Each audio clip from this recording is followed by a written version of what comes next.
great to see the young audience. I've just had a son finish year 12 and he's gone into university this year, and I've seen all the decision making, and he's had all the questions for me about how AI is going to change his job and career pathways, which I've mostly been unable to answer. And I'm going to try today. I'm going to tell you a story of the future today. My role at CSIRO, I've been in CSIRO for quite some time, is to look at trends and data and evidence and how things are unfolding to provide policymakers, decision makers with guidance around what the future might hold. And we've done this piece of work on megatrends that has, we started it in 2009. We meant for it as an internal piece to inform our own strategy, but it got really interesting for Australia as we started to just put data out there and share what we were seeing in terms of technology, science, and different directions the world was taking. And we've kept this alive. And I want to share the story with you today, but I want to do my best to think about what you're thinking about, and that is career pathways and the sorts of businesses that you might be opening up. And we are going to zoom out in this session too. We're going to look at the world. But I'm going to argue that what's happening in these global drivers really does start to come into play here at Redlands and really influences the sort of career choices you have. So I'm going to take you on this whirlwind journey of the future. And then I think we have a panel discussion where we can start to unpack the detail of what some of it means. But let me dive into first of all, what is this concept of a megatrend? And I like to tell this with an analogy. So this is a beach, Tamarama Beach in Sydney. Has anyone been to Tamarama Beach in Sydney? Yep, usually some people. Now, it's notorious for rips. And in this black and white photograph here, you are going to struggle to see the rip in the water if you're like most people. Most Australians, most people, when they come down to the beach edge, it's important to stop and look, but we struggle to see a rip. In this next picture, now this isn't Photoshop, this is actually purple dye that the University of Sydney researchers put in the water to give you a clearer picture, and they had a community demonstration day here, so we got a clearer picture of how this rip is working. Why am I showing you a beach with a rip? Well, this is a really good analogy to what the concept of a megatrend is. Megatrends occur at the intersection of geopolitical, economic, environment, technological, illegal trends and patterns of change. They combine and coalesce to give us megatrends, really powerful forces and currents, much like a rip.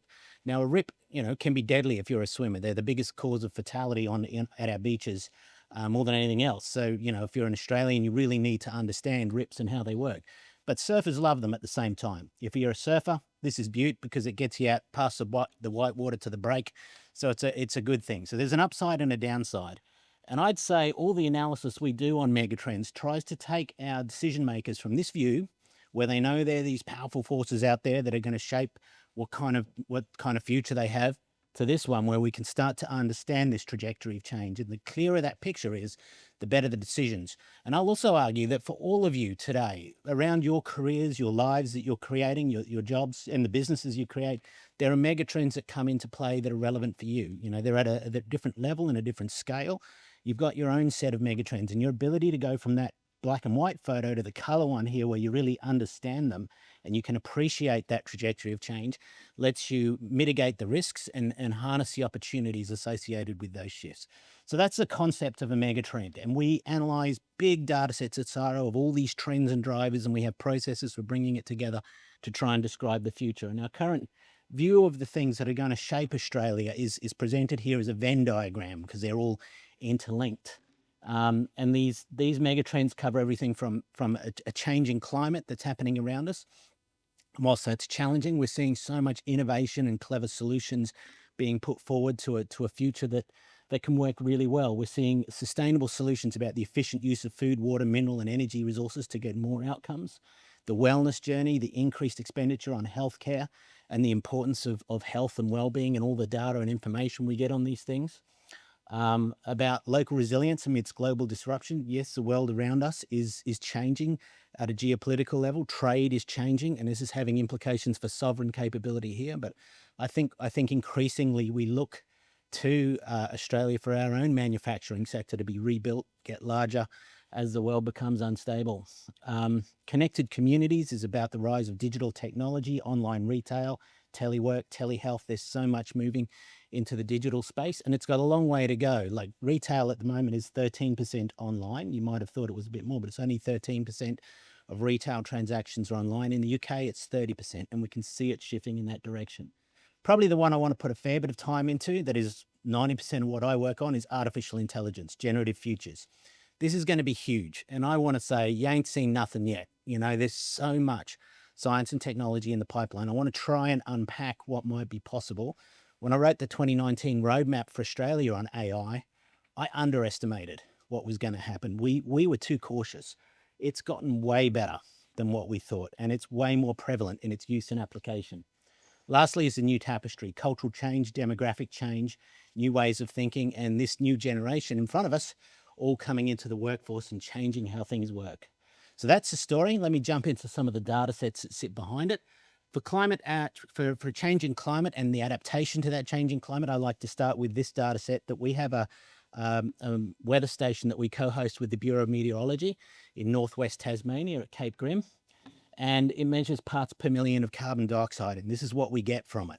And this is why we are seeing some weather patterns that are different. So this is the physics of climate change that we can't really escape from. It's a concentration of carbon dioxide in the atmosphere, and it's continuing to rise above pre-industrial levels. And then we're starting to see temperature changes too that are quite significant. We're up to sort of 6 standard deviations above long-term averages for sea surface temperatures. So this takes us towards a more challenging world with more climate extremes that we're going to be wanting to adapt to. But here's what I think, what does it mean in terms of jobs and responses? We're seeing now a huge amount of innovation globally. Now, this is just one example I plug that I found interesting, but in CSIRO, we're doing a lot of work on the use of AI to model and measure bushfire movement, for example. There's all sorts of solutions around heat in cities that we can plan for, and flood mitigation. We're getting better. This example comes from Spain, and it's effectively a sprinkler system that will cut the movement of a wildfire before it can get into an urban area. These sorts of solutions, I think, are the ones we turn to the next generation to start building much larger scale and more innovative solutions to climate change. And this is something that we will look to do more of as climate extremes increase. The other challenge is around insurance premiums. Insurance is getting more and more expensive, and a lot of that is associated with the weather extremes. Queensland is being particularly hit with flooding, for example, which is the most costly category of it. But we can see there a significant rise in the costs of insurance for Australians across the board. Anyone who's taken out an insurance policy lately, it's rising about 2 to 3 times faster than CPI inflation, and inflation is going up pretty quickly. So that's another space where solutions are going to be increasingly needed. So there is some challenge in our changing climate, but there is also this incredible opportunity for the next workforce to start to build at scale solutions to some of these challenges. Sustainable solutions and around the use of energy, food, water, mineral resources. So one of the things I want to pull out here is energy. Electricity consumption is growing twice the rate of energy demand in the economy. We're wanting more and more electricity right across the board. This is happening in Australia, Queensland, and globally. There's a lot of drivers of that. The rise of electric vehicles is one, but probably air conditioning consumption is the biggest driver of increasing electricity consumption. They already account for during some of the heat waves that we've seen in Townsville, and the spikes in energy consumption can be up to 75% of what is being used on the grid comes from air conditioning. But there's a massive increase likely to occur across the globe. The good news is we're getting all sorts of innovation in technology that is allowing us to produce energy more efficiently. These graphs here show you solar panels. Sorry, I'm struggling to sort of see my statistics and I can't remember them all. But the graphs there are showing you the best lab solar cell efficiencies in 2024. Now that red dotted line you can see on the two graphs, that's what it looked like in 2010, I think, is that? Yeah, or 2000, year 2000, is that? Yeah. So that red dotted line is what it looked like then. You can see how the efficiency of solar panels, this is how much of the sun's energy they turn into useful electricity. We've gotten so much better with solar panels. Interestingly, University of New South Wales were the group that actually created the solar cells that are used in the vast bulk of the world's solar panels today. Pity that a lot of that manufacturing has been sent offshore, and this is sort of one of the challenges of Australian science and technology. We do a lot of the smarts here, but the industry leaves. I think we're entering into a phase in history where we really want that innovation to stay here, and that industry and the jobs that come with it to stay here as well. So we can see there, the ones in the laboratory are all higher than the ones on our roofs. We're also seeing breakthroughs in flexible solar panels. So this is a technology CSIRO has been working on, and this is highly down to artificial intelligence that we're able to do this. So flexible solar panels can go on the sails of a ship, they can go on a tent, they can go onto any surface that moves. That's an example of how they could be put to use. And we're just in the process of outsourcing this and trying to create startups and companies that can start to create a flexible solar panel industry in Australia. And this is really valuable. How did we invent it? It was actually interesting. And during the pandemic, the scientists couldn't get into the lab anymore. So they built a robotic device to do it. And then they trialed machine learning, and they were able to test 600 times the number of solar panel designs compared to what they could do previously with AI and machine learning and robotics. And it led to this breakthrough that allowed us to develop these panels. So it's a possibility that we move into a new direction here with improved efficiency.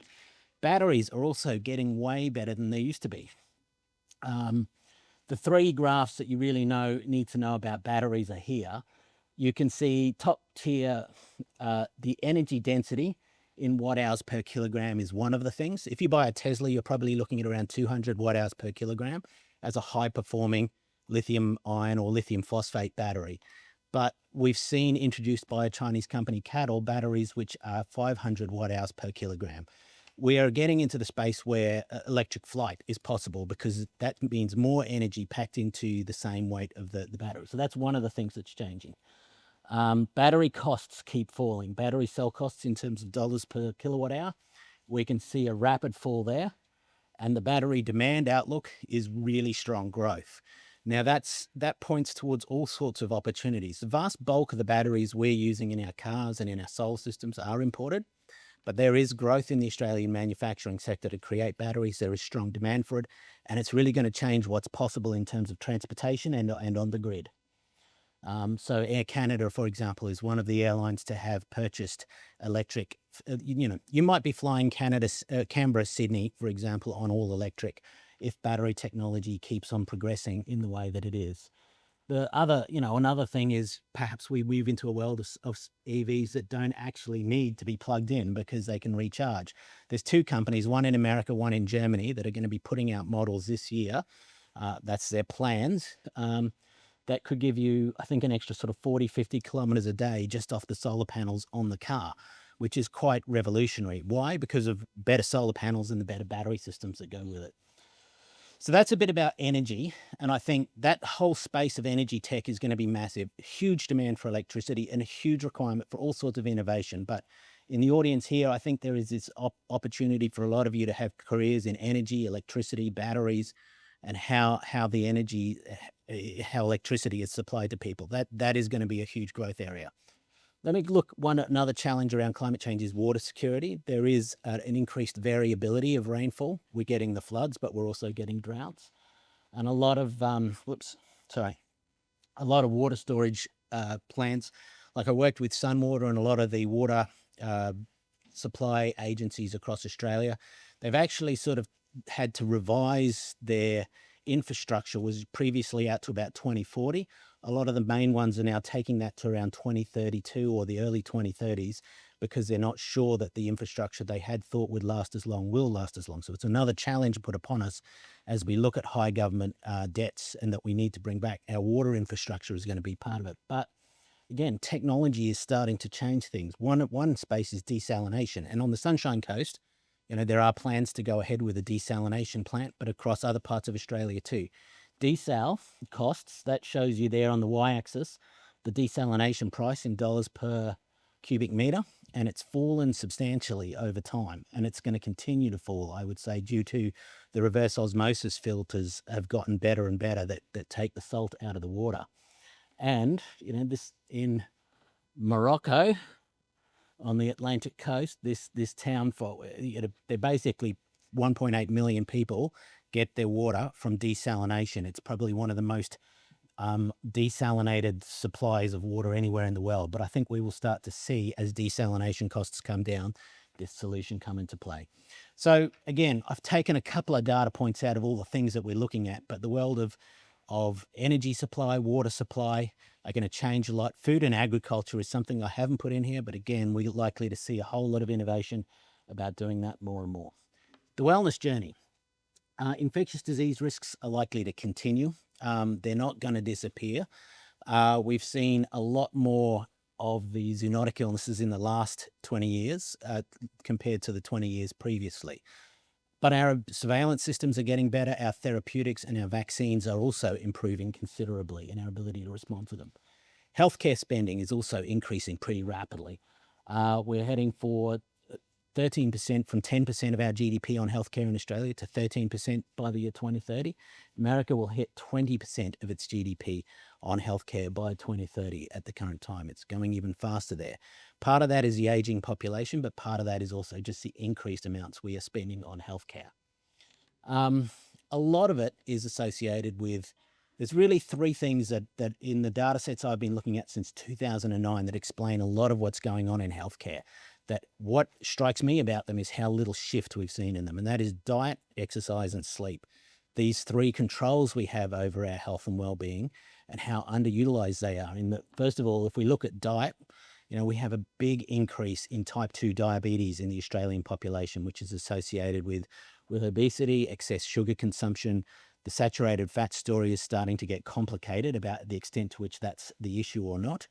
But we are clearly the processed carbs and the sugar content of the foods we eat is causing massive damage to us all. And finding ways to bring that down is probably one of the things to look at. But we also, I think, see in exercise a lack of most 70% of Australians today will be under the thresholds for physical activity. It's about, you're meant to do about half an hour of intense exercise every day, like breaking a sweat, going for a run, and twice a week we're now finding resistance training matters. So it's doing weights at the gym. Something like that is what we should be doing, but the bulk of Australians are not getting there, and that's also associated with huge population-wide health issues. Nicely, we're finding out a hell of a lot more about sleep and how critical it is. One thought is to set your alarm for when you want to go to bed, not when you want to wake up, and try and standardize that. But if you do get a solid block of sleep every night, so much else in your career and life gets a lot better. The returns to sleep are incredibly strong. And that's another space where digital technologies, I think, especially for younger people, and doom scrolling till 1 o'clock in the morning, that sort of thing is causing, again, I think, a lot of stress and anxiety and issues in our population.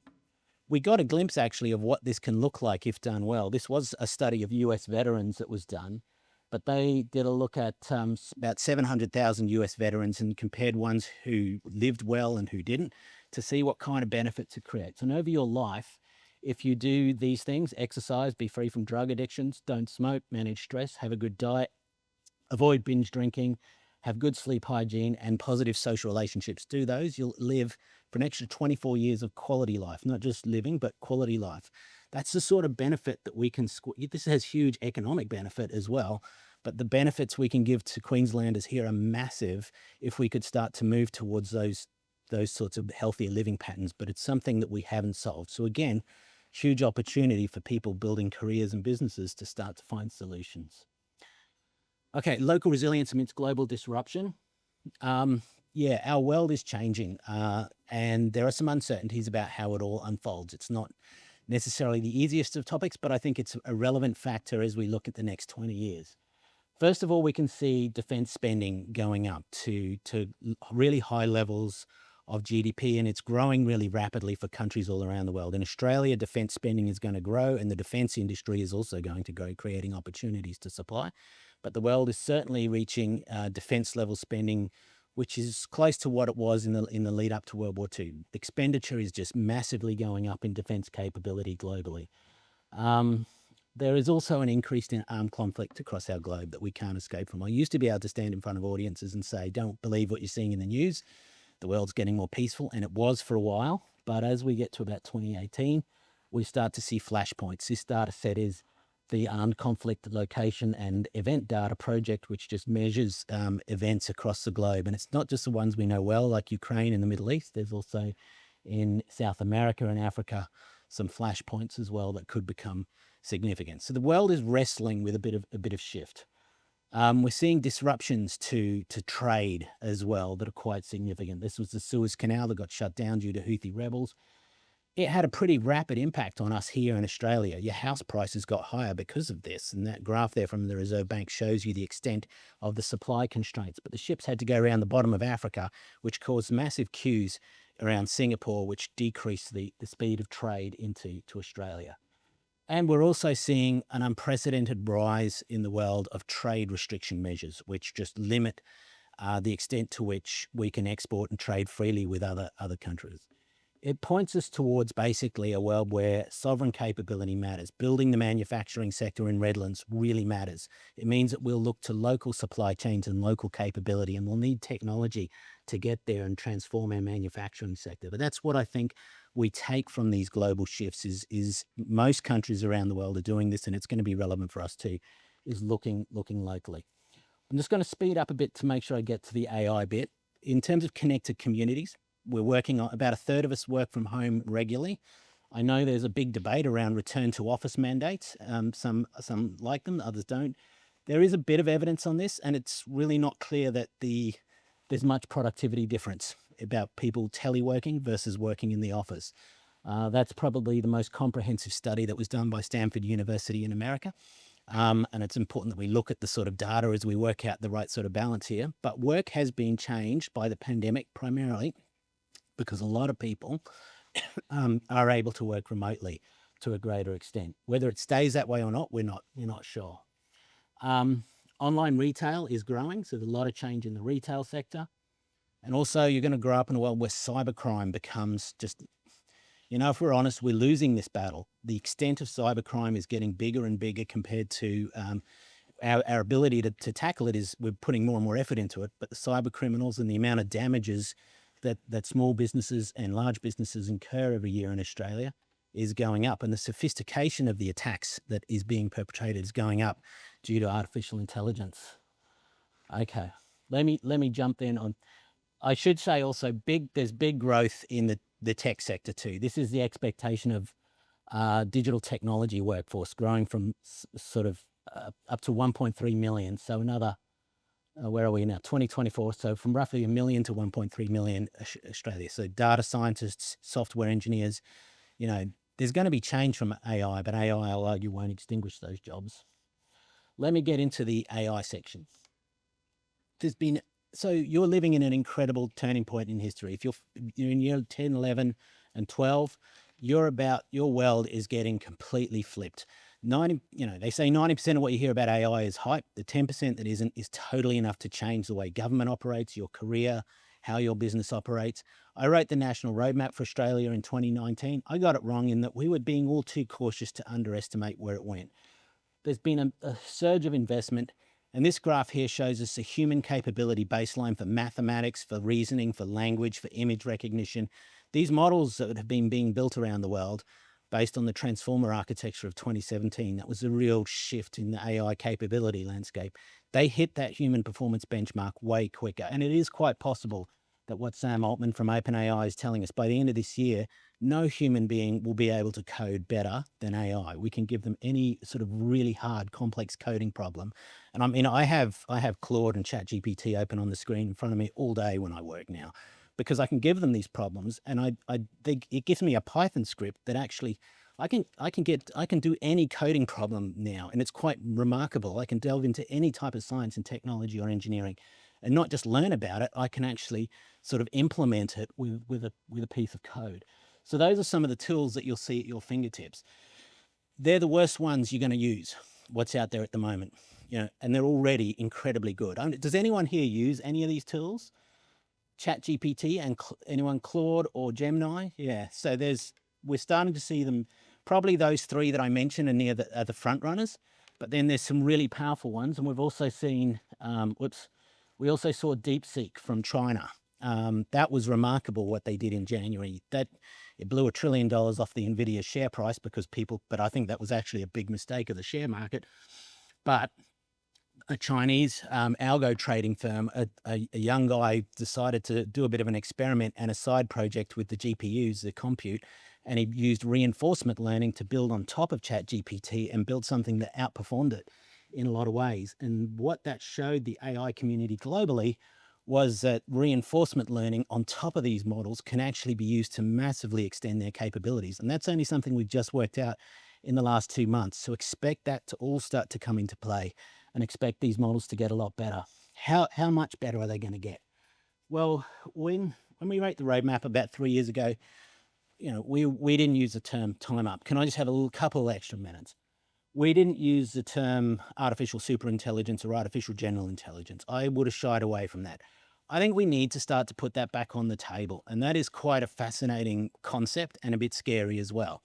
But that is the AI that is just able to far outperform all of us in terms of any task, reasoning, complex logic problem, that it's going to get way, way better than we thought. Why might that happen? The scaling laws are working. So scaling laws mean more compute power, more parameters, more data, consistently improves the intelligence of the model. And that it just keeps on doing that. So that's one thing that just is going on. It is an exponential increase in cost to get a linear improvement in intelligence, if you know what I mean. But that's happening. That's why we've got the $500 billion investment that's been announced in the US. We will probably see $1 trillion AI models being built pretty soon. And that alone is going to improve the capability of these models a lot within the next 2 years. But what we saw from China with reinforcement learning is also now going to come into play. We're going to start to build reasoning in these models. So you'll see in the latest versions that you're using, they stop and think about the problem. That is really increasing the capability of the models as well. And then there's the likelihood that humans there's so much R&D going on in AI that we're going to see better algorithms come into play. All of this pushes us towards a world that works very different with labor markets. The knowledge sector works differently, and that it effectively means that your ability to reach into another area of expertise or knowledge, that barrier drops hugely. You can reach into a field of engineering or any type of science or law, and you can start to play in that space without having been an expert. And I think that's what is really exciting about the careers that are right on your doorsteps, is that all of a sudden human knowledge has become so accessible for you. You can use all that knowledge to create your business in Redlands and do something new that you couldn't previously do. So that I think is probably, of all the things I'm saying, I think this thing on where artificial intelligence goes is relevant. It's not going to do everything, and I think this advertising campaign cuts it pretty clearly, So there's growth, and I think we're going to see the knowledge sector of the economy downsize, and then tradies and people who work with their hands in skilled technical trades, plumbers, carpenters, electricians, that is going to grow a lot. That's not automatable with AI, but a lot of the knowledge and administrative services jobs, I think we are coming into a phase where we can automate them. And often, to achieve the sort of productivity gains we're looking for, we probably need to, and we want to embrace that. But there's not going to be any job shortage because the jobs will shift into areas we know where we need them. But I think that was my advice to my son who was looking at doing engineering. Yeah, we're still going to have engineers, but AI is going to change how you do it. And I think it also, if I was to, I'd say marry your engineering with a technical trade, a hands-on technical trade as well, and you become ultra valuable in this world moving. Okay, I better wrap up. Just a couple of things we're heading towards an aged population. This also creates opportunities in aged care and aged service provision, challenges at the same time. Cultural diversity is on the rise. Where we get our news is changing. The vast majority of us, young people are shifting heavily towards social media to get their news. Professionally crafted news, it's YouTubers, for example, like Joe Rogan, are having enormous influence in terms of how people learn about what's happening in the world. And this is how we communicate. It's quite fascinating as well to look at that. There's a shift in our expenditure patterns away from material products towards experiences and going to the theater and having holidays. And the new generation Z is on. So Gen Y, Gen Z. You guys are coming into the workforce, and you have different ways of behaving. And this is actually for some of the industries I work with, like the Australian Quarrying Association. They're going to run out of employees if they don't find a way of appealing to Gen Z and getting them into the jobs. That's just one I can remember where they have a huge problem about people are just not taking up jobs in that industry. They need to change and adapt to make it work for Gen Z, but they do work differently to how we worked previously. I now better wrap up. Thank you very much for your time. Sorry for going slightly over. Thank you.